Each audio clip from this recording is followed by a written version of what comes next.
Dans le cadre de la violence en milieu scolaire, Vue de la diaspora a rencontré pour vous Pierre-Félix Ndam, anthropologue et professeur dans des Athénées royales à Bruxelles. Bonjour, Monsieur Pierre-Félix Ndam. Bienvenue sur la chaîne panafricaine Vision 4. Vous êtes anthropologue, professeur de lycée à Bruxelles. Il y a eu ces dernières années une évolution dans le domaine pédagogique. Et qu'est-ce que la pédagogie, Monsieur Pierre-Félix Ndam?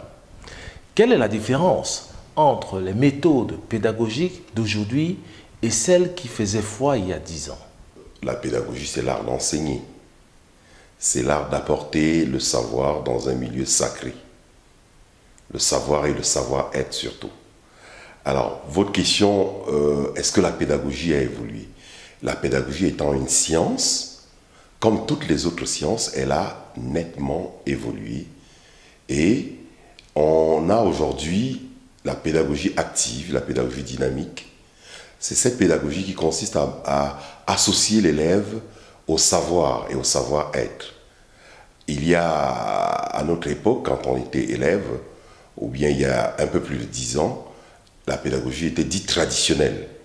Le professeur, l'enseignant, était celui qui apportait tout le savoir. Aujourd'hui, à cause des moyens de communication, les masses médias, les élèves ont déjà certains savoirs. Donc, on a jugé utile de d'apporter l'élève avec nous, c'est-à-dire que rendre la pédagogie dynamique, c'est-à-dire l'associer au savoir, l'associer à l'apprentissage. C'est cela qu'on appelle la pédagogie dynamique. La violence en milieu scolaire est omniprésente. Les jeunes ont des droits, également des devoirs. Le respect du corps enseignant de nos jours est aléatoire. Où peut-on fixer la limite entre les droits et les devoirs en milieu scolaire? Voilà, vous parlez de la violence en milieu scolaire. Il faut d'abord dire au préalable que la violence est inhérente à la société. C'est un phénomène inhérent à la société. Les sociétés médiévales et les sociétés contemporaines sont confrontées quotidiennement à la violence. Que la violence soit présente dans le milieu scolaire, c'est normal, puisque le milieu scolaire est un milieu qui fait partie de notre société. Alors, dans la violence en milieu scolaire a multiples visages. Nous allons prendre quatre types de violence. Et nous allons essayer de voir pourquoi aujourd'hui on a l'impression, je dis bien l'impression, que la violence a évolué dans le milieu scolaire. Alors, notre société est violente, je le disais tantôt. Et les élèves qui font l'objet de cette violence viennent de différents milieux sociaux. L'un des facteurs de la violence peut être le facteur familial. Si dans la famille, il y a la violence, cette violence peut se répercuter à l'école. Ça, c'est le premier facteur. Ensuite, il y a la violence d'élève à élève, le harcèlement à l'école. Il y a la violence de l'élève à l'endroit du professeur. Il y a la violence du professeur à l'endroit de l'élève. Et il y a la violence institutionnalisée. C'est la violence qui est générée par le système. Alors, la violence dans le milieu scolaire est un phénomène mondial. Dans un sondage récent, nous avons constaté que les enfants aiment voir les films d'action. Ces films d'action affectent le comportement des enfants quand ils sont dans leur milieu scolaire. Nous voyons également qu'il y a certaines familles qui vivent de manière précaire. La précarité familiale affecte l'éducation, les études des enfants et peut amener un enfant à être violent. Il y a le phénomène du harcèlement à l'école. Les élèves, comme les grandes personnes, sont très souvent des enfants vicieux qui, par le biais du harcèlement, essayent d'estorquer ou essayent de prendre chez leurs camarades ce qu'ils n'ont pas. Maintenant, le plus le plus curieux, c'est la violence des élèves face la violence des élèves à l'endroit de leurs enseignants. Toujours un sondage, là je parle de sondage européen, prouve que les écoles, les lycées, les collèges où la violence est la plus forte, ce sont des lycées où les élèves ont le sentiment qu'ils ne sont pas pris en compte, qu'ils sont méprisés par le corps enseignant. Et cela peut engendrer des violences. Maintenant, il y a également la violence des enseignants à l'encontre des élèves. Il faut savoir qu'aujourd'hui, les enfants ont des droits, les élèves ont des droits, ils ont des devoirs. Les enseignants ont le devoir de ménager leurs élèves pour que ces élèves ne soient pas humiliés par les mots qu'ils utilisent, ne soient pas humiliés par les différentes punitions qu'ils donnent aux différents élèves. Les punitions, une punition de façon pédagogique doit être une punition qui fait comprendre à l'élève qu'il a fait une faute, mais qu'il reste un élève que l'on respecte. Alors, nous avons souvent des punitions qui sont plutôt humiliantes. Ces punitions humiliantes peuvent entraîner une violence à l'endroit des enfants. Donc, la violence est un sujet récurrent dans les sociétés modernes, dans les sociétés traditionnelles, et l'école en est affectée. Et même l'apprentissage des enfants est affecté par cette violence. Au Cameroun, nous assistons à une montée de la violence en milieu scolaire, bagarres, assassinats. Comment, dans votre établissement, vous gérez ce fléau? Oui, effectivement, étant en Europe et étant d'origine camerounaise, je suis très attentivement l'actualité au Cameroun et j'ai constaté avec amertume que la violence était très présente ces dernières années dans le milieu scolaire, au point où en regardant le journal camerounais un soir, j'ai à ma grande surprise, appris qu'un prof avait été assassiné. La gestion de la violence dans les établissements scolaires en Europe, c'est quelque chose déjà qu'il faut prendre avec beaucoup de sérieux. Dans les établissements scolaires en Europe, il y a beaucoup d'éducateurs, il y a beaucoup d'encadreurs, et dès les premiers signes de violence d'un élève, on convoque les parents, on essaye de comprendre le milieu dans lequel l'enfant vit, on essaye de communiquer avec l'enfant et de promouvoir avec l'enfant ce qu'il doit mettre en avant dans la société. Donc, la gestion de la violence se fait dès le bas âge. La gestion de la violence se fait dès les premiers instants où l'élève, à l'endroit d'un autre élève, à l'endroit d'un autre professeur, élève la voix, a un comportement qui n'est pas adéquat au milieu scolaire. Il y a des mesures de coercition que l'on prend à l'endroit des élèves et on doit le faire très tôt et de manière très ferme et très sévère pour endiguer cette violence dans le milieu scolaire. À votre avis, comment faire différent de tout ce qui a déjà été fait? Pourquoi la vigilance des surveillants et du corps enseignant ne suffit plus? Vous me posez la question de savoir qu'est-ce qu'il faut faire qui n'a pas été encore fait? Ou bien qu'est-ce qu'il faut faire pour améliorer ce système? Ce que je voudrais dire, c'est que quoi que l'on fasse, on n'arrivera jamais à ne pas avoir de violence dans le milieu scolaire. Mais on peut tout faire pour atténuer cette violence. Alors, je disais tantôt qu'il y a déjà une coopération qui peut se faire entre les pays pour pouvoir échanger les différentes expériences. Il faut déjà que la plupart des pays qui sont confrontés à la violence scolaire essayent de donner un cadre adéquat pour l'apprentissage des enfants. Le nombre d'enfants dans les classes est un facteur important pour faire baisser la violence. Ensuite, une communication franche, sereine avec les élèves est un autre facteur pour faire baisser la violence.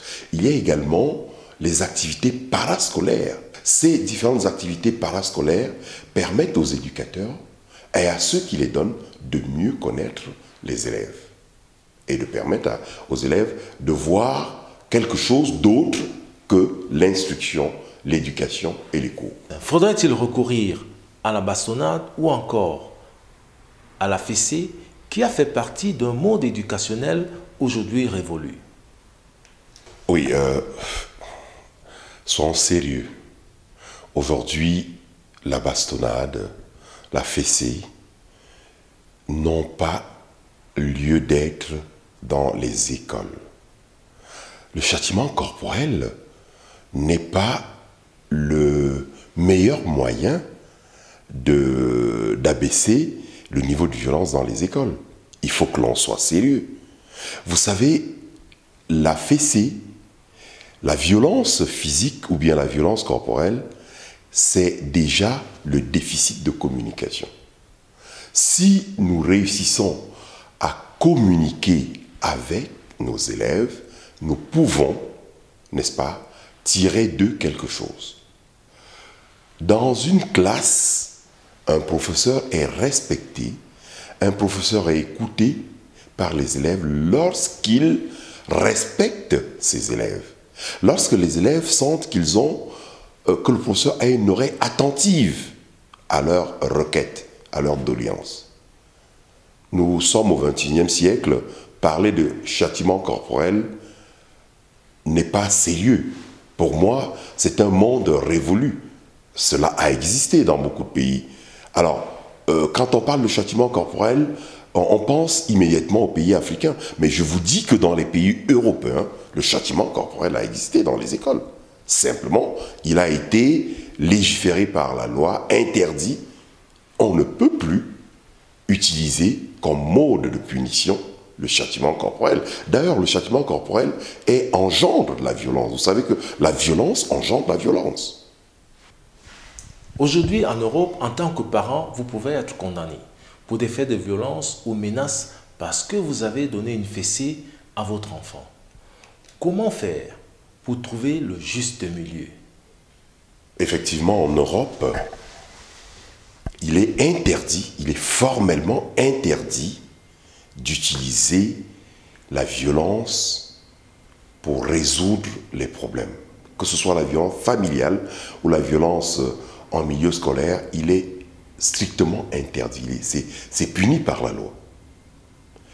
Je n'ai jamais pensé, moi, que la violence résout un problème. Maintenant, il faut dire que les enfants, les parents d'élèves d'abord, pour améliorer le fonctionnement d'une école, les parents ne doivent pas démissionner de leur fonction d'éducateur, de parents. Les parents ont un rôle à jouer dans l'évolution scolaire d'un enfant. En Europe, le châtiment, comme je vous disais, le châtiment corporel est interdit. Et je pense qu'il est interdit dans beaucoup de milieux en Afrique. Si vous le faites même à l'endroit de votre enfant, ici en Europe, vous êtes condamnable. Vous êtes condamnable. Vous ne pouvez pas utiliser comme moyen d'éducation le châtiment corporel. On peut bien éduquer un enfant en n'utilisant pas de la violence, parce que le châtiment corporel est une violence.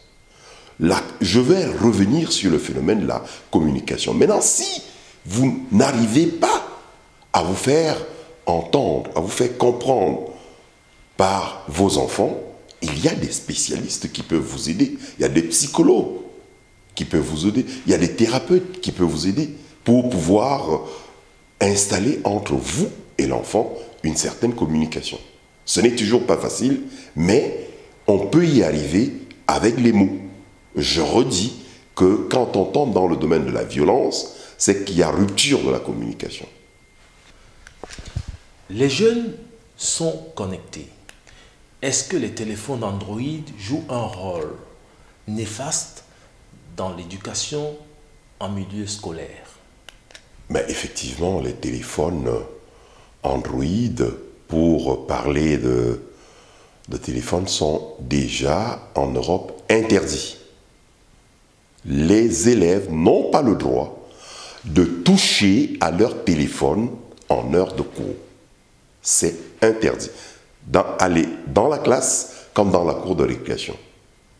De première année en 6e année. Parce qu'ici, on parle de première année. Au Cameroun, on parle de 6e en terminale.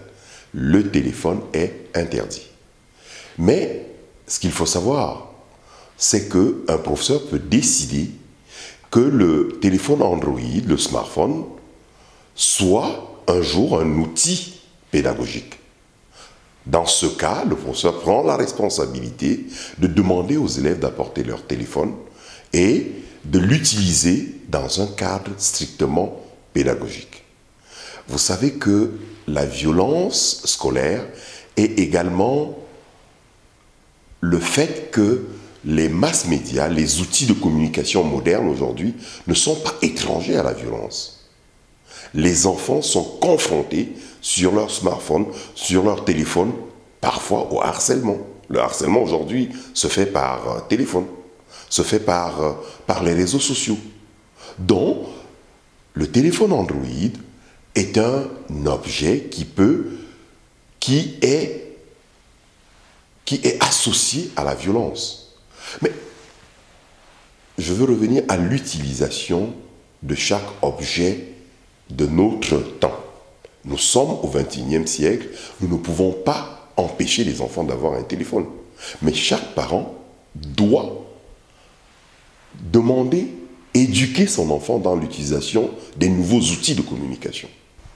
Les bouleversements de la cellule familiale ont-ils un impact réel sur la délinquance en milieu scolaire? Oui, effectivement, les bouleversements de la cellule familiale ont un impact certain. Maintenant, on ne peut pas estimer cet impact. Il y a des familles recomposées qui s'en sortent très bien. Il y a des familles monoparentales qui ne s'en sortent pas. Donc, nous ne pouvons pas dire que c'est le seul facteur de la violence dans le milieu scolaire. Mais il est important de dire que la cellule familiale aujourd'hui a évolué. Ce n'est plus la même cellule familiale qu'il y a 30-40 ans. Il y a dans des familles recomposées et parfois ça se passe mal au sein de ces familles. Et quand ça se passe mal, cela affecte l'apprentissage de l'enfant. Cela peut affecter le comportement de l'enfant dans le milieu scolaire. Donc ces bouleversements sont indéniablement des facteurs de violence dans le milieu scolaire. Avez-vous déjà été mis en difficulté dans votre lycée, dans votre établissement, par un élève ou des élèves? Oui, effectivement, j'ai déjà été mis en difficulté. J'ai quand même plus de 25 ans d'exercice dans ma fonction. Et quel enseignant dirait aujourd'hui qu'il n'a jamais été mis en difficulté? Par ailleurs, une autre difficulté vient du fait que les enseignants de couleur, comme on nous appelle, les enseignants noirs, les enseignants asiatiques, les enseignants maghrébins, ont, il me semble, un peu plus de problèmes dus au fait qu'ils sont étrangers à cette société. Et les enfants, parfois, ont du mal, au début de l'année, à accepter que ce soit un Africain qui leur apporte la connaissance. Et quand ils comprennent que vous avez quelque chose à leur apporter, que vous êtes vraiment le professeur, que vous êtes l'enseignant, avec tout ce que cela comporte, ils se rangent, ils se casent. Faut-il repenser les stratégies de prévention en milieu scolaire par rapport aux récents événements? Oui, quand vous posez cette question, c'est une question qui relève du politique. Nous savons que les salles de classe dans beaucoup de pays africains sont... le nombre d'élèves est pléthorique. Donc repenser dans le sens de baisser la violence, parce qu'on ne peut pas l'éradiquer complètement, oui, on peut repenser. Maintenant, il faut faire appel au politique. Le politique doit mettre plus de moyens dans l'éducation. Plus de moyens. Ici, nous avons, je vous ai dit, dans un lycée de 1000 élèves, on a facilement 15-20 éducateurs. Les éducateurs sont... il y a d'ailleurs une formation universitaire d'éducateurs spécialisés. Ça, il faut y penser.